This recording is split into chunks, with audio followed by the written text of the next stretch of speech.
want to go over this video that James Freeman uploaded about 15 hours ago as of the recording of this video, because this is classic script flipping from a member of the public to a law enforcer. And I understand that certain parts of this video are very off-putting for people who are immersed in this 15,000-hour indoctrination program called the public school system, where we believe that there are certain members of society that have some legitimized authority over the rest of us, which is absolutely untrue. So I understand where you guys are coming from, but I want you to see the other side of the coin, where people like James Freeman and other First Amendment auditors encounter and interact with these law enforcers. Let's go ahead and get started with this. Can I help you? No. Thank you, though.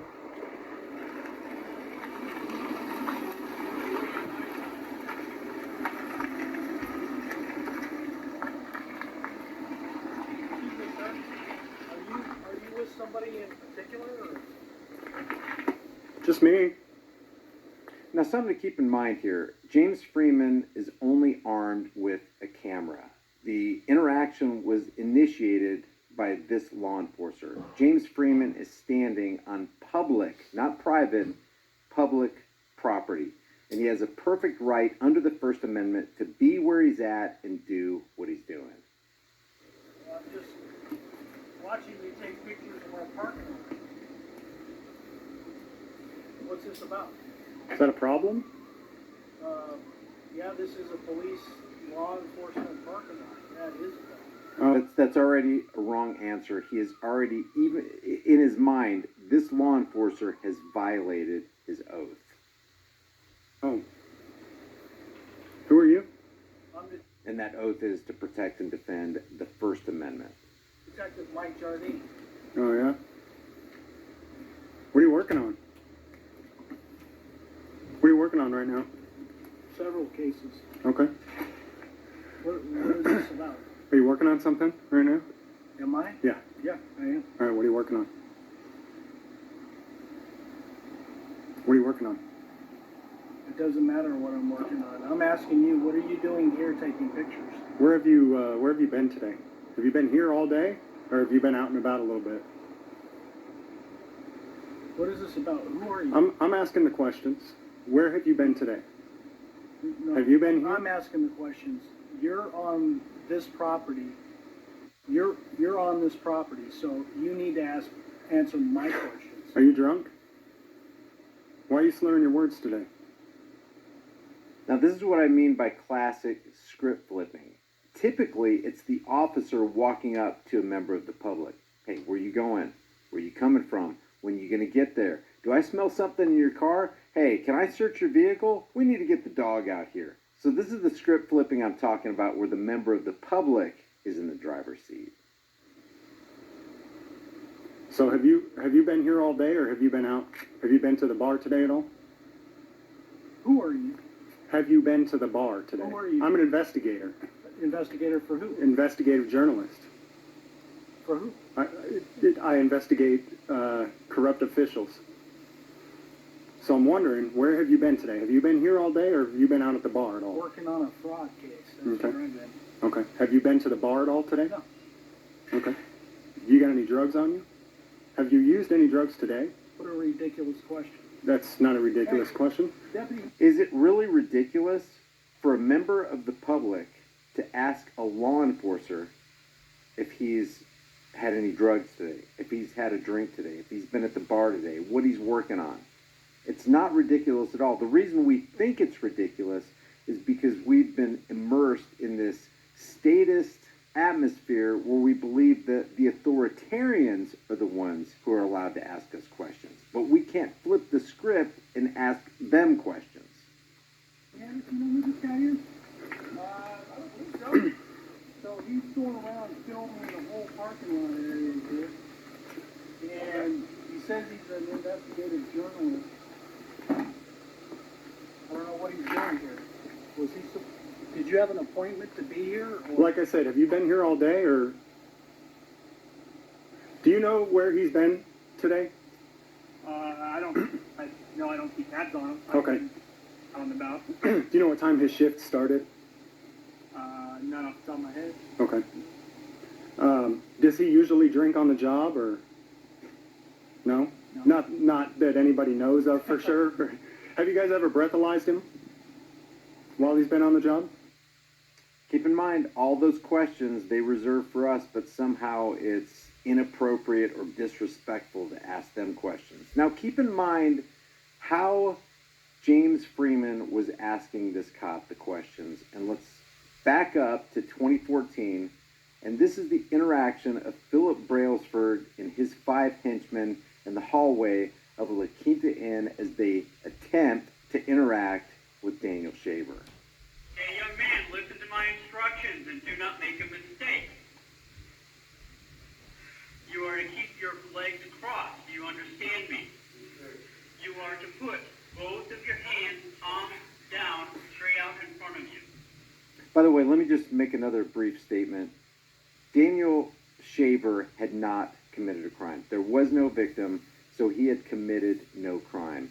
Philip Brailsford and his henchmen are standing in the hallway of this La Quinta Inn, fully armed with ballistics vests on, pointing firearms at this guy, threatening him. They've already told him that if you make a mistake, we will shoot you.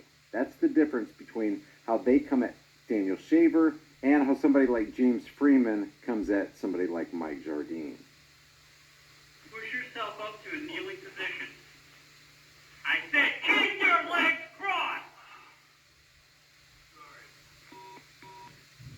I didn't say this in conversation. Keep your hands hands up in the air! You do that again, we're shooting you. Do you understand? Then listen to my instructions. Don't talk, listen! Hands straight up in the air. Do not put your hands down for any reason. You think you're gonna... I now have to interject there. It almost sounds, is it just me, but are they like playing Simon Says? Now, if you or I pull out our weapon and we don't discharge it, it can be considered brandishing.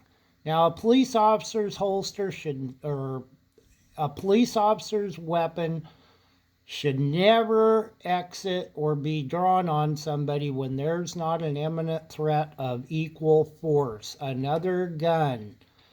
We're held accountable to one set of rules, you know. Everybody knows that has any training in weapons that, dude, you don't pull that gun out of the holster unless you're prepared to use it, and at that point. Anything else is brandishing. Fall, you better fall on your face. Your hands go back in the small of your back or down. We are going to shoot you. Do you understand me? Crawl towards me. Crawl. Crawl towards me. Now, What? at this point, Daniel Shaver stops to adjust his shorts. Remember, Daniel Shaver is unarmed and innocent. 1 second after this frame right here, which I can't show because YouTube will take my video down, Daniel Shaver loses his life. That's how these public servants chose to interact with Daniel Shaver, who's no longer with us. Now back to James Freeman.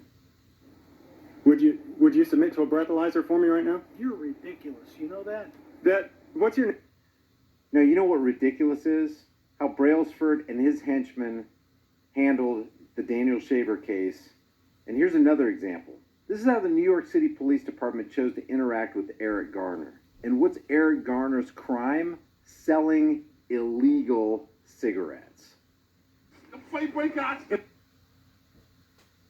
Now, if you guys remember the Reedsport legal video on the new Chief Matt Smart here in Reedsport, Oregon, Gravity Falls, choking out a local resident, and I quoted this case, the I can't breathe case. That's when they outlawed this for police policy.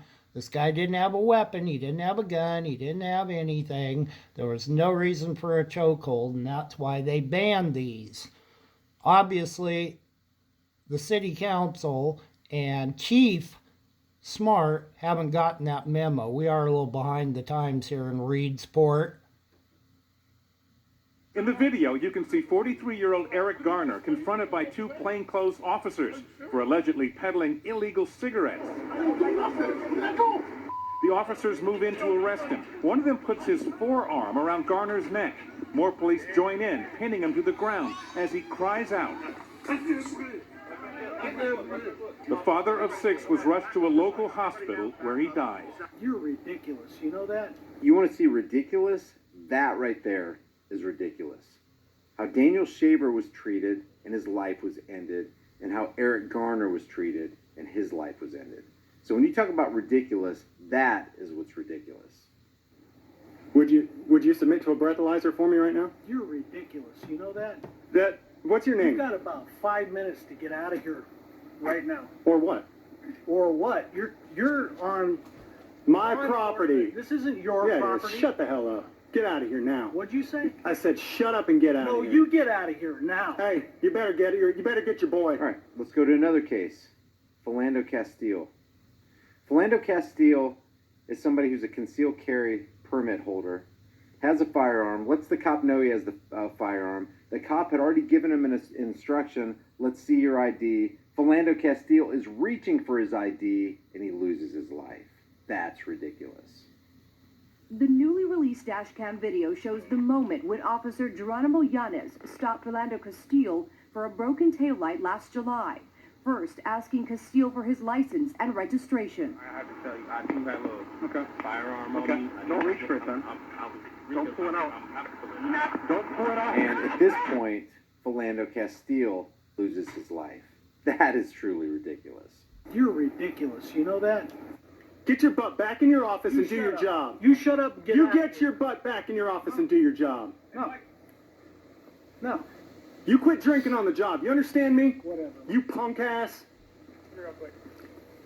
Now, I understand how this is off-putting to a lot of people, and people think this is disrespectful, and hey, you shouldn't talk to cops like that. But let me give you one more example. This is James Boyd. What you're about to see is horrific. This mentally disturbed homeless man, illegally camping in the hills above Albuquerque, New Mexico, will soon fall victim to police bullets. I'm telling you this, Ethan. I am Department of Defense. The justification for the shooting, according to police, those two small camping knives in his hands. After hours of negotiations and surrounded by heavily armed officers, James Boyd agrees to leave. Then suddenly, this. Gun! Gun! A flash grenade. Boyd turns his back. Police open fire.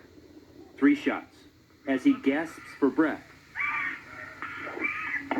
Police sick a dog on his leg. Beanbag! Beanbag! They fire beanbags at his arms. Then handcuff him as you hear the 38-year-old man slowly wheezing. If you've ever had to experience the sound of somebody with a punctured lung, either from a bullet or a tree stab, it doesn't matter. EMTs will... You know what? These cops never shed a tear. To hear that noise of somebody gasping for air is just, you never forget it. But you know what? Your blue line buddies, these good Christian cops, they don't even bat an eye at killing someone, and it is murder. Boyd was slowly dying. The next day in a hospital, James Boyd became the 26th person in the last 4 years to die after being shot by Albuquerque police. 26 people dead at the hands of the Thin Blue Line gang of the Albuquerque Police Department. And that is why people like James Freeman do what they do, as they stand for individual rights. If you don't flex your rights, if you don't use your rights, you'll lose them. See, police accountability is a big thing. So when people come along and say, well, you were disrespecting that cop, look, people's lives are ruined and ended by these cops. You can't give them any slack.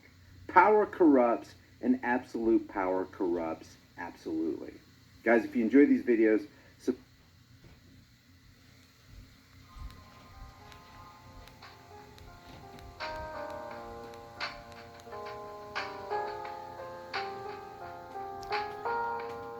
As of February 2nd, 2020, 867 unarmed individuals, unarmed Americans, murdered at the hands of the Blue Line thugs, the black and silver flag wearing, the chief smarts that everybody has in their town. You know, one thing I noticed in making cop videos, man, when they're putting these people out on the side of the streets and taking their car and they're living in their cars, I'm the only guy that's crying. I'm crying behind the camera because these officers have no compassion. And then I have Christian friends here in town that attack me and say, oh, these guys are heroes. They're no more heroes than the man in the moon. They kill people every day, they get on power trips, and then you guys wonder why I make these videos. And then the dumbass 97% attack me because, oh, these are good guys. Yeah, right.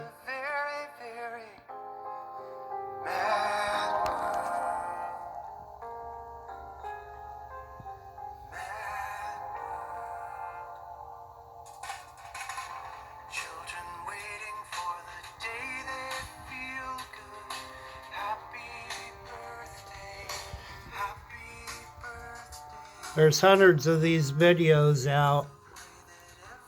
What's the cup say? Seeing is believing.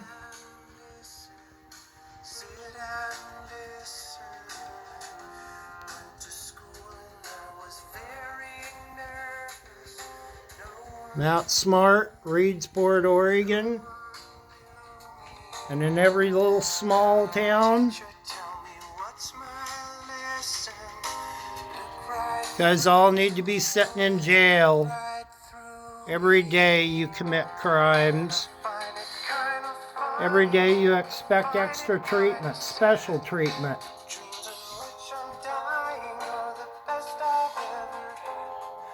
You guys aren't heroes. You literally persecute people till they commit suicide, like Terry Bilbray. Yeah, there's your 97%. And this little guy, he's the 3%.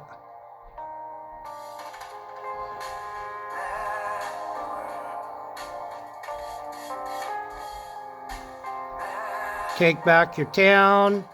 Take back our country. It's time to start putting these peace officers in jail.